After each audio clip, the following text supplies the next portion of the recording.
అసలు ఈ స్ట్రెస్‌కి, ఈ యాంగ్జైటీకి, డిప్రెషన్‌కి కారణం ఏంటంటే, పరీక్షలు చేస్తే ఏమి కనపడవు. అంతా బానే ఉంటుంది. ఫిజిషియన్స్ కానీ, అందరూ గానీ టాబ్లెట్స్ పెడుతుంటారు.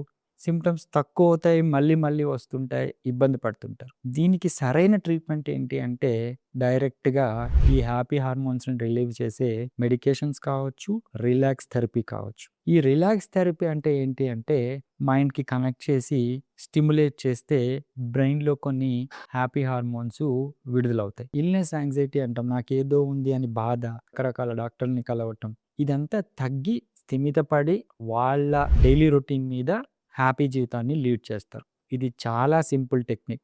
కాకపోతే ఇది అర్థం కాక రకరకాల ఛాతీ నొప్పని కార్డియాలజిస్ట్‌కి రివ్యూలు కావచ్చు, కడుపులో మంటని చెప్పేసి గ్యాస్ట్రోఎంట్రాలజిస్ట్ దగ్గరికి రిపీటెడ్‌గా వెళ్ళటం కావచ్చు జరుగుతూ ఉంటుంది. కానీ ఇది స్ట్రెస్‌కి సంబంధించింది, యాంగ్జైటీకి సంబంధించింది, డిప్రెషన్‌కి సంబంధించిందని తెలియక వీళ్ళు ఇబ్బంది పడుతూ ఉంటారు. సో, దీన్ని ఈజీగా రిలాక్స్ థెరపీ ద్వారా కావచ్చు, సింపుల్ మెడికేషన్స్ ద్వారా కావచ్చు, దీన్ని క్యూర్ చేసుకోవచ్చు. ఈ రిలాక్స్ థెరపీలో ఎటువంటి సైడ్ ఎఫెక్ట్స్ ఉండవు. ఇది హ్యాపీగా మనకు ఒక హాఫ్ అన్ అవర్ తర్వాత వీళ్ళు వెళ్ళిపోవచ్చు అండ్ మెడికేషన్స్ కంటిన్యూ చేయాల్సొస్తుంది. ఈజీగా వీళ్ళు దీని నుంచి రిలీవ్ అవుతారు. దీన్ని యూజ్ చేసుకోవచ్చు. Thank you.